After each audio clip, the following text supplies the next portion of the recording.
சட்டப்பேரவை தொடங்கியதும் ஆளுநர் தனது உரையை புறக்கணித்து புறப்பட்டிருக்கிறார். உங்களுடைய பார்வை? இந்த ஆளுநரை பொறுத்தவரையில் அவர் எப்போதுமே இப்படிதான் நடந்து கொள்வார். ஒரு ஆள வந்தார் என்று அவர் மனதிற்குள் ஒரு நினைப்பு இருக்கிறது.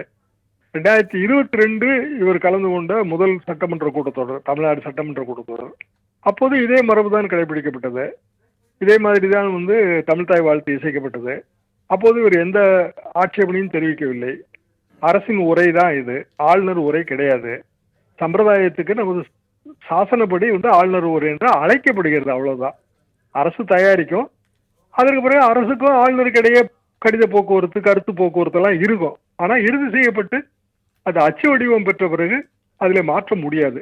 மாற்றினால் ஆளுநர் உரை மீதான தீர்மானம், நன்றி தெரிவிக்கும் தீர்மானம் நிறைவேற்றவே முடியாது. சில பகுதிகளை விடுத்து படிப்பார்கள். அந்த ஆளுநரை நான் புரிந்து கொள்கிறேன். சென்னாரெட்டி அவர்கள் காலத்துல ஜெயலலிதாவுக்கு சென்னாரெட்டிக்கு மோதல் இருக்கும்போது அவர் விடுத்து படித்தார். ஆனால் அவர் சேர்த்து படித்ததாகத்தான் பொருள் கொள்ளப்படும். சபாநாயகர் தமிழாக்கம் வாசிக்கும் போது சேர்த்து படித்து விடுவார். இப்படிதான் நடந்து கொண்டிருக்கிறது. எல்லா மாநிலங்களும் இதுதான். எல்லா மாநிலத்துக்கும் மாநில கீதம் இருக்குது. எல்லா மாநில சட்டமன்றமுமே அந்தந்த மாநிலத்தோட ரூல்ஸ் அண்ட் ப்ரொசீஜர்ஸ் என்னவோ அதன்படிதான் நடக்கிறது. இந்த மரபு தான் இந்தியா முழுவதும் கடைபிடிக்கப்பட்டு வருகிறது. ஆளுநர் கலந்து கொள்கிற பிற நிகழ்ச்சிகளில அவர் விருப்பப்படி நடந்து கொள்ளலாம். ஆனா சட்டமன்றத்தில் அவர் விருப்பப்படி நடந்து கொள்ள முடியாது. காரணம் அது சபாநாயகரின் விருப்ப உரிமை. அப்படி இருக்கும்போது ஆளுநரே வெளிநடப்பு செய்வது என்பது உண்மையிலேயே RN ரவி அவர்களால் மட்டும்தான் சாத்தியம். இன்னும் சொல்ல போனா அவர் நம்மகிட்ட சம்பளம் வாங்குற ஊழியர் தான். ஊழியரே நமது நலன்களுக்கு எதிராக நடந்து கொள்கிறார்.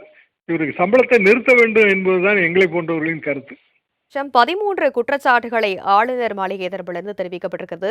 இந்த புறக்கணிப்பு எதனால் நடைபெற்றது என்பது குறித்து, இந்த 13 குற்றச்சாட்டுகளை தெரிவிப்பதற்கு சட்டப்பேரவையில் இந்த நடைமுறை இருக்கிறதா? புறக்கணிப்பதற்கு நடைமுறையே கிடையாதுங்க. சட்டமன்றத்துல ரூல்ஸ் அண்ட் ப்ரொசீஜர் அது இணையத்துல இருக்கு. யார் வேணாலும் எடுத்து படிச்சு பார்த்துக்கலாம். இப்படித்தான் நடத்த முடியும். சட்டமன்றத்தை இப்படித்தான் நடத்த முடியும். இது நமக்கு நாமே போட்டுக்கொண்ட ரூல்ஸ் அண்ட் ப்ரொசீஜர். இதெல்லாம் 1957 இருந்து பல முறை திருத்தம் கண்டு பல முறை சட்டமன்றத்தில் விவாதிக்கப்பட்டு சேர்க்கப்பட்ட விஷயம். RN ரவி சொல்றாருங்கிறதுக்காக இதை நம்ம மாற்ற முடியாது.